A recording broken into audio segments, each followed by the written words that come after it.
మనం మూక పంచశతి గురించి మాట్లాడుకుంటున్నాం. ఈ రోజు నుంచి మనము మూక పంచశతిని పారాయణ చేయడం అంటే నేర్చుకోవడం స్టార్ట్ చేద్దాం.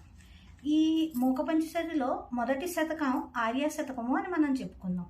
ఈ ఆర్య శతకంలోని మొదటి శ్లోకము మనకి అమ్మ దయ గురించి తెలియజేస్తుంది. అంటే అమ్మ దయ ఉంటే మనకి అమ్మ దయ ఉంటే అన్నీ ఉన్నట్టే. అమ్మ దయ ఉంటే అందరి దయ ఉంటుంది. ప్రతి భగవానుడి దయ అమ్మ దయ ఉంటే మన మీద ఉంటుంది అనేది మనకి తెలిసిన విషయం. అందుకని అమ్మ దయ కావాలి అని కోరుకునేవారు ఈ శ్లోకాన్ని శ్రద్ధతో భక్తితో పారాయణ చేయాలి.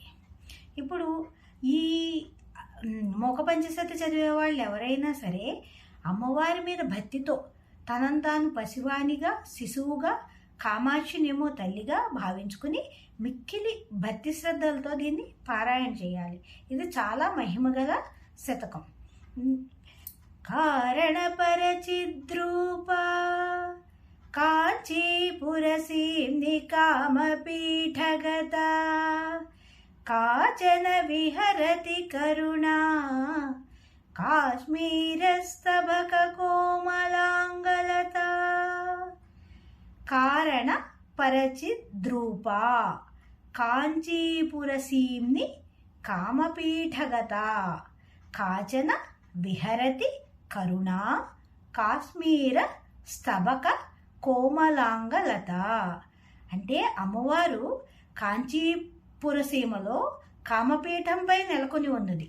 ఆ అమ్మ కాంచీపురంలో కామపీఠంలో నెలకొని ఉన్నది. ఆవిడ ఒక కారణ రూపిణి. ఈ జగత్ అంతటికి ఆవిడ నడిపించగలే కారణ రూపిణి, కారణాతీత చైతన్యము ఉన్న అమ్మ కుంకుమ పూల గుత్తుల వలె. అంటే కుంకుమ ఎలా ఉంటుంది? ఎర్రగా ఉంటుంది. కుంకుమ పూల గుత్తులుగా ఉన్న కుంకుమ పూలు ఇంకెంత సౌందర్యంగా, ఎంత ఎర్రని రంగుతో ఎంత సౌందర్యంగా కుంకుమ పూల గుత్తులు ఉంటాయి. ఆ గుత్తుల వల్లే ఎర్రనైన కోమలమైన పువ్వులు ఒక తీగ మీద కాస్తే ఎలా ఉంటాయో అలాంటి తీగ వంటి దేహం కలిగినది అమ్మ.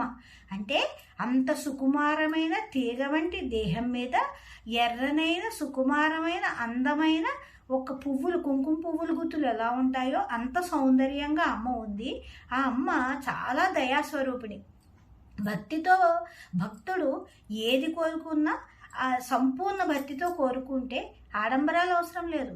మనస్ఫూర్తిగా సంపూర్ణ భక్తితో కనుక అమ్మవారిని కనుక మనం ప్రార్థిస్తే ఆవిడ దయాస్వరూపిణి అయ్యి మనకి ఎంత మనము వర్ణించలేని ఇటిదని చెప్పరాని ఒకనొక శక్తి రూపంలో ఆ తల్లి కాంచీపురంలో విహరిస్తోంది అనేది దీని అర్థం.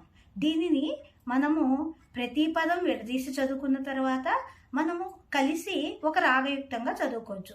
ఈ మూక పంచశతిలో ఆర్య శతకంలో ముఖ్యంగా అన్ని రెండు పాదాలే ఉంటాయి. అంటే 2 లైన్సే ఉంటాయి. అది కూడా మనం అన్ని శ్లోకాలని ఒకే రాగంలో చదువుకోవడం వల్ల మనకు నేర్చుకోవడానికి చాలా ఈజీగా ఉంటుంది. ఇంకొకసారి రాగయుక్తంగా చెప్తాను.